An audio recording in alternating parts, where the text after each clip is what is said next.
সমস্ত রাজ্যবাসীর কাছে আমার ছোট্ট ইউটিউব চ্যানেল দি ফেক রিয়েলিটির পক্ষ থেকে অভিনন্দন ও ধন্যবাদ জানিয়ে শুরু করছি আজকের ছোট্ট প্রতিবেদন। ইতিমধ্যে আপনারা জানেন সারা রাজ্য একটা বিষয় নিয়ে এই মুহূর্তে তোলপাড়। সেটা হচ্ছে কি, এসআইআর নির্বাচন কমিশনারের দ্বারা যে এসআইআরের কাজ চলছে বর্তমানে রাজ্যে, চলছে নয়, শেষের দিকে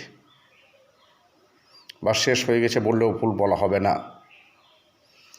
সেখানে আমরা কি দেখতে পাচ্ছি, বিভিন্ন রকম নাটক মঞ্চস্থ হচ্ছে। বাংলার মাননীয় মুখ্যমন্ত্রী বলেছিলেন যে আমি জীবিত থাকতে এসআইআর হবে না, আমি এসআইআর হতে দেব না। এই কথাটা আমরা সমর্থন করি না, কারণ এসআইআর হোক, তাতে কোনো বাধা নেই। এসআইআর চলছে, রাজ্যের একটা শ্রেণীর সম্প্রদায়কে চরমভাবে বিব্রত করে উদ্বিগ্নের মধ্যে রেখে এসআইআরের ফাইনাল লিস্ট প্রকাশিত হয়েছে, অর্থাৎ ফাইনাল ভোটার লিস্ট প্রকাশিত হয়েছে 28শে ফেব্রুয়ারি। যে মাননীয় বলেছিলেন এসআইআর হতে দেব না, তিনি আবার নতুন করে আরেকটা নাটক শুরু করেছেন। তিনি বারবার বলছেন যে কোনো বৈধ নাগরিকের নাম ভোটার তালিকা থেকে বাদ দেওয়া যাবে না, কিন্তু কার্যক্ষেত্রে তিনি কি করছেন? আমার প্রশ্নটা এখানেই। দেখুন, যেটা বিহারে হয়নি সেটা বাংলায় হয়েছে। লজিক্যাল ডিসক্রিপেন্সির নামে বাংলার প্রায় 20% মানুষকে ব্লক অফিসে নাকে দড়ি বেঁধে টেনে নিয়ে যাওয়া হয়েছে তথ্য যাচাইয়ের জন্য, তথ্য জমা দেওয়ার জন্য। এবং যে 20% মানুষ সেখানে গেছে তার মধ্যে 95% একটা সম্প্রদায়ের। একটা সম্প্রদায় মানে কোন সম্প্রদায় আপনি বুঝতেই পারছেন, আপনারা নিশ্চয়ই বুঝতে পারছেন, সেটা হচ্ছে মুসলিম সম্প্রদায়ের। তো আমরা যেটা দেখলাম যে লজিক্যাল ডিসক্রিপেন্সির নামে যাদেরকে হ্যারাসমেন্ট করা হলো তার অধিকাংশটাই মুসলিম সম্প্রদায়ের, এবং সেখানে তারা নির্দিষ্ট ডকুমেন্টস জমা দিল। কিন্তু 28শে ফেব্রুয়ারি যে ফাইনাল ভোটার লিস্ট বের হলো সেখানে দেখা যাচ্ছে 60 লক্ষ নাম আন্ডার অ্যাডজুডিকেশন। মাননীয় বলেছিলেন এসআইআর হতে দেব না, এটা আমাদের আপত্তিকর কথা, আমরা এটা সমর্থন করি না। কারণ এসআইআর হলে ক্ষতিটা কি? যদি কোনো অবৈধ নাগরিক ভারতবর্ষের বুকে থেকে থাকে, তাদেরকে চিহ্নিতকরণের কাজটা তো কোনো খারাপ কাজ নয়, আমরা এটা সম্পূর্ণ সমর্থন করছি। দিদিমণি কিন্তু সেটা হতে দেব না বলে একটা ঘোলা জলে মাছ ধরার চেষ্টা করছে। তো যাই হোক, এবার আমি মূল বিষয়টায় আসছি। 28শে ফেব্রুয়ারি ফাইনাল লিস্টের পরে যেটা দেখা গেল, প্রায় 60 লক্ষ অধিক ভোটার আন্ডার অ্যাডজুডিকেশনের মধ্যে তাদেরকে ফেলে দেওয়া হলো। যাদের 2002 সালে নাম আছে তাদেরকেও আন্ডার অ্যাডজুডিকেশনের মধ্যে ফেলে দেওয়া হলো। 1986 সাল থেকে ভোট দিয়ে আসছেন এমন লক্ষ লক্ষ ব্যক্তিকে আন্ডার অ্যাডজুডিকেশনের মধ্যে ফেলে দেওয়া হলো। এক কথায় যারা ভারতের বৈধ নাগরিক, দাদুর দাদু থেকে এখানেই বসবাস করছেন, ভারত স্বাধীনতার আগে থেকে এখানে বসবাস করছেন, তাদেরকে আন্ডার অ্যাডজুডিকেশনের আওতায় ফেলে দেওয়া হলো। খুব দুর্ভাগ্যজনক বিষয় হচ্ছে এটাই যে তাদের মধ্যে 95% মুসলিম সম্প্রদায়ের। তাহলে আমার প্রশ্ন মাননীয় নির্যাতন কমিশনারের কাছে, রাজ্যের কেন্দ্রের স্বরাষ্ট্রমন্ত্রী অমিত শাহ, প্রধানমন্ত্রী নরেন্দ্র মোদী এবং রাজ্যের বিপ্লবী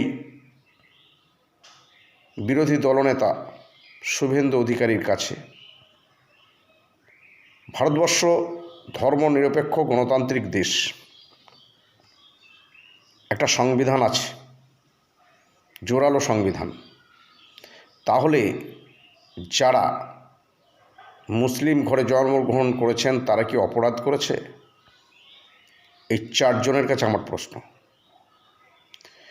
যারা এদেশের বৈধ নাগরিক তাদের নাম বাদ দিয়ে আমরা যেটা দেখতে পাচ্ছি অবৈধ নাগরিকের নাম সেখানে ঢোকানো হচ্ছে, এটা কিসের ইঙ্গিত একটু বলবেন মাননীয় শুভেন্দুবাবু, মাননীয় নির্যাতন কমিশনার জ্ঞানেশ কুমার,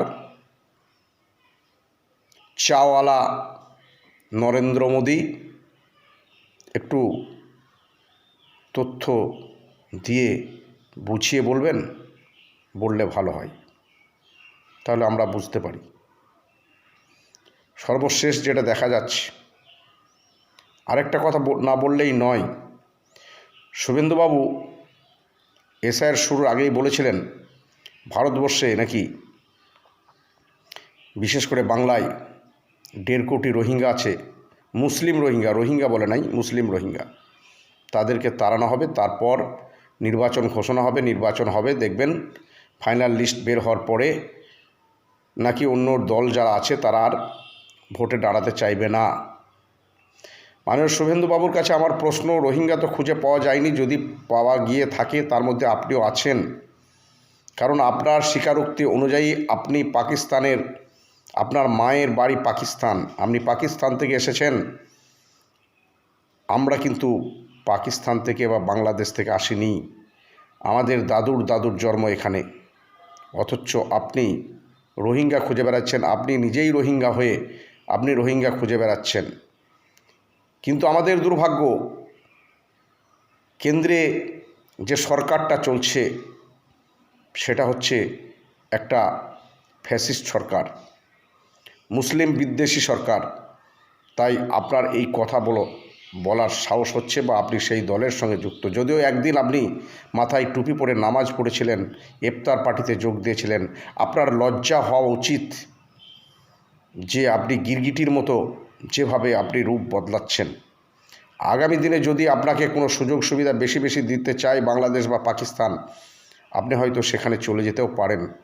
তাই আপনাকে বাংলার মানুষ বিশ্বাস করে না।